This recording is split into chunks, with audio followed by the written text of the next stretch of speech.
Alright guys, welcome back to the channel. Now in this video we're going to create animation related to the FIFA World Cup that is taking place right now. So you already saw the animation that we're going to create, so let's do this. I'm going to first of all, I'll just leave the link in the description. You need to download the FIFA 26 World Cup logo. Now I did download it as an SVG file, but you can also download a PNG version of it. Make sure it's high resolution, maybe 1000 pixels above, but for SVG it does not matter. So I'm going to go to Fusion, then SVG, and then I'm going to load that file up. Click on OK. If you take a look at it, this is the FIFA logo. I'm going to double click on this group to expand it. I've already went through the nodes and I know I need the first three nodes over here because I don't need the FIFA text and I don't need the trademark text as well. So these are the three nodes that create this 2 and the 6 later. Okay, so I'm going to select these three nodes, cut it, and I'm going to paste it outside like so. And then I can just delete this group. I don't need that. So this is the logo. All right, so real quick, I'm just going to show you the problem with the logo and with the gap over here. If I just drag in an image like so and merge it up like that, take a look at it. So this is our image. I can just scale it up as well, no problem. But if I just go to the operator and set that to in, because we do need to mask the image within the logo, then you can notice that we have this area which separates the body, which we don't want. So to fix this, what we need to do is bring the either of these two shapes closer to one another and fill the gap in. So I can just select the second node and change the center Y position and sort of bring it closer, but you will see that still has this transparent area. We can go to paint mode, set that to merge. Now I want to create that multicolored logo reveal animation, and for that, first of all, we need to add in a crop tool to this. The reason is that we want this to be in a 1920 by 1080 composition size, and then after the background I'll add in a transform and we can scale the logo. And before that, let's go to crop tool or the crop node. We'll click on this keep center option. Now back in the transform, we can reduce the size. We will add in another transform after the crop, and this transform we will use to create our animation. So let's go to the first frame and set the size to 0. Let's make sure we are looking at this transform 2. And let's go to frame 30 and set it back to 1. If you go to the spline, we can change the easing. So we will click on this button or the icon and then hit F on the keyboard. And then with the T key, we can ease it into 100. The animation will look something like this. I do want to change the color. So we will use the white color for this. Click on OK. And now for that multicolored, we need to add in a background and connect this transform to this background too. Now, if you take a look at this background too, this will be black, but I can click on this and I can pick the color from the PNG image itself. So if I just go to the media pool and I have this image over here, if I split the view, take a look at the image on the right, I can sample the colors from the jersey itself. So I can go to the background tool and use the color picker to sample the colors from the jersey itself. And that is exactly what I have done. I have saved the colors over here in the color swatches over here or in the custom colors over here. So I'll be picking the colors from there. And if you want to see the colors, you just simply grab the color from the cylindrical box and just drag and drop it onto the square shapes over here like that. And what I'm going to do is on this background too, change the color and just pick this color over here and click on OK. Now we will need to animate this shape as well. So what I'm going to do is copy the transform tool and paste it after the background node. Now it will have the same animation like that. And we got to repeat this process. So let's just add in another background. I can just copy these two, paste them down below, and take the output of the transform tool, connect that to the background like so. And on this second background, we can change the color. Cool, let's do that again. Copy and paste it. And I'm going to just take the output of the transform, connect that to the effect mask. And then I can change the color, use the third color over here. So we should have 4 background nodes. First one is here, and then we have the 3 over here. Now to stagger them to see the multicolored effect, we have to first of all combine them. So I can use a multi-merge for that and connect the transform to and all of the other transforms like so. Take a look at it. And if you play this is how it is going to look. We only see 2 colors, but we need to see more. So I'm going to select the transform that have the animation on them and then go to the keyframes, and I'm going to start expanding the keyframe. So I should just select the transform 2 first and then select the transform holding the control key like so. Now we have transform 2, which should start at frame 0, but the next transform, which we should have a gap of 5 frames in between them. So just go through every transform node and just add in a gap of 5 frames. Okay, something like this. Cool, we should see the animation like so. So this is the multicolored logo reveal, and I think the last color we can make it a bit darker. So let's just do that. Something like that. Yeah, that looks fine. Cool. Now what we need to do next is we have the image and we want to put that inside the logo over here. I'm also going to right click and go to option and disable check underlay so that we can see it properly. Now, if you take a look at the image, we have this white background that we need to remove. So you can use a 3D keyer to remove that. Take a look at it. And now we already have this picker tool selector. So you can just drag and select white background. So we should have something like this. Then you can expand the matte finesse. Also right click and disable check underlay for now so that we can see it properly. You can reduce the in and out ratio and increase the blur radius a bit and get a clean key out of it. Now you will notice that we have lost the details in the eye. The pupil, due to the flash, it was white, so that's why it removed that as well. But you can bring it back if you change the clean white like so. Take a look at this logo, Nike logo. It's also keyed out. Now you can bring it back using the clean white. So yeah, that should be it. That did the trick. You don't have to really worry about this white portion over here.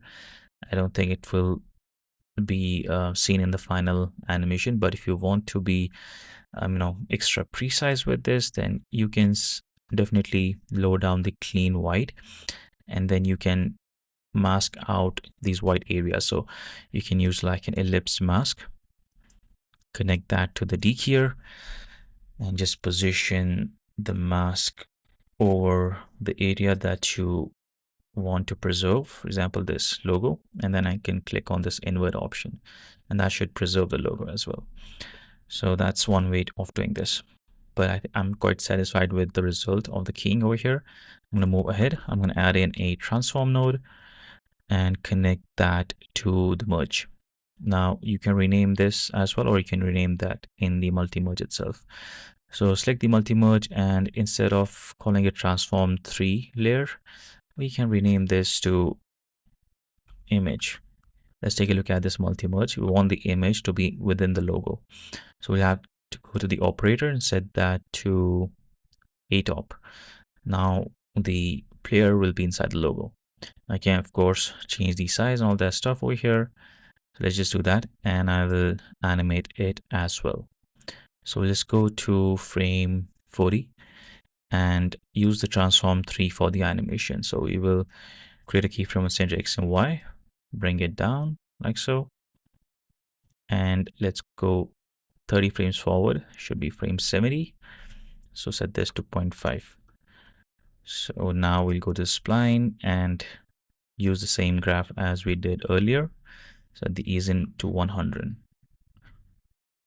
So I have an animation like this. I'm going to disable high quality and motion blur for now. There we have it. Now we need to move the entire thing to the right. So after the multi-merge, we will add in a transform.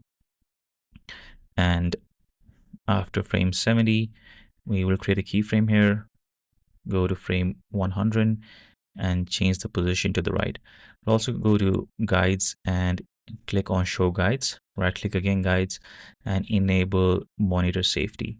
So we can use this guide and move the transform to the right side. Like let's take a look at the transform node so that we can see what we are doing with this and just move it to the right like so. Go to the spline and use the same graph as we did earlier. Now I need to create another set of multicolored rectangles, rounded rectangles. So for that, we will use a background node. Actually, let's just bring this over here. Let's use a background node for this and add in a rectangle mask as well. Bring it under the background. And if I just connect these two up together, this will result in a merge. Take a look at it. Now let's change the rectangle width and the height so that it matches the width and the height of the background shape. You can also reduce the level so that we can see what we are doing with this. So you can see it's not quite aligned. You can either bring the whole shape, which is the background, in the center, or you can change the rectangle itself. Since the rectangle is already aligned in the center, I think it's the alignment of the shape that's not correct. Add in another transform after the multi-merge and move the whole thing down like so. Cool. So that way we can grab both the image and the logo. Right. So there we have it. And then we can go to rectangle and just change the height. And now we can increase the corner radius. So we'll just go to frame 100 and change the width this time like so, and then increase the corner radius like so. That should be perfect. Okay, now let's increase the level back to 1. And I don't want to have a merge right now. So let's just delete this and make sure there are no connections with the transform. So what we have is this shape. So let's just animate this. I'm going to go to frame 70, create a keyframe on center X, Y. And here we just want to change the position and move it to the right. And for the color, we will use the white color here. Let's go to frame 100. And in the rectangle, we want to bring it back to 0.5 like that. Now I'm going to copy these two nodes, paste them down below. Let's connect these up together. And on the second background that is over here, we will change the color and swap the colors with a different color. Now let's take a look at it. This is how it's going to look, right? It's right on top of that shape. So I'm going to repeat this process, copy and paste, connect this up and change the color. Click on OK and do this one last time. Paste, connect that up. On the background, we will change the color. You'll only see the last color, but you need to stagger them. So let's just select the rectangle nodes, or you can just select the whole thing over here. Quite easy to do. So I'll just go to the keyframes and expand the rectangle keyframes in here.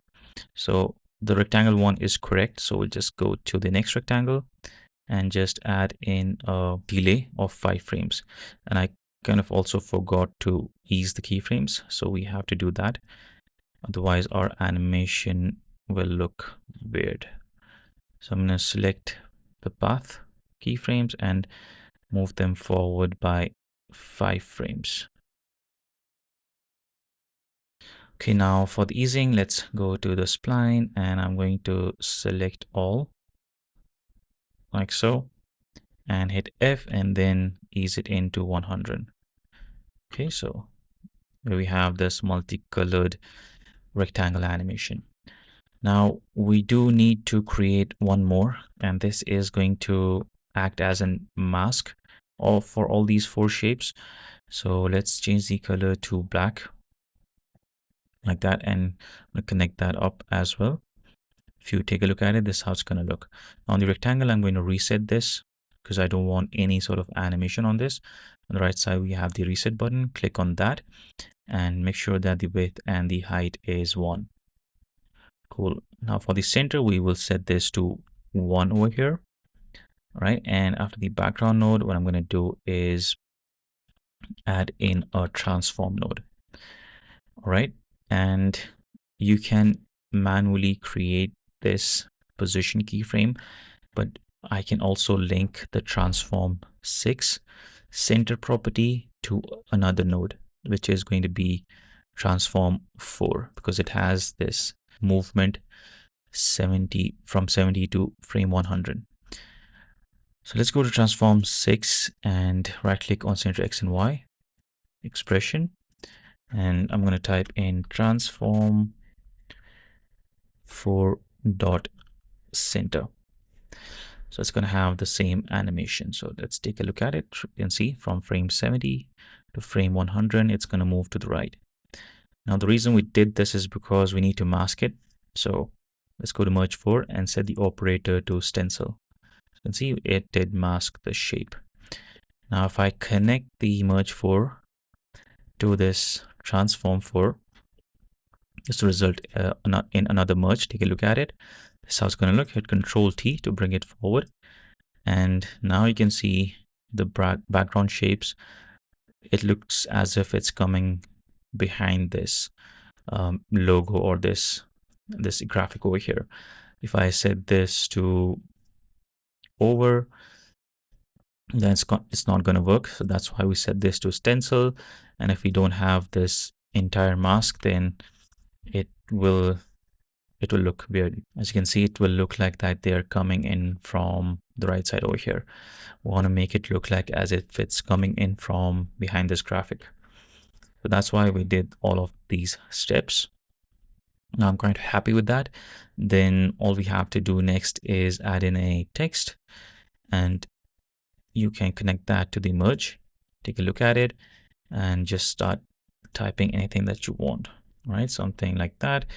I'm going to change the font to Humane, increase the size, change the layout, and bring it in the center. You can also right click, go to guides and center guide, right? Make sure it's centered properly. If you go to the very first frame, you can see the text is already visible. We don't want that. So what you can do is take the background 3 and connect that to the effect mask of this text. So now the text will only be visible when this background animation comes into play.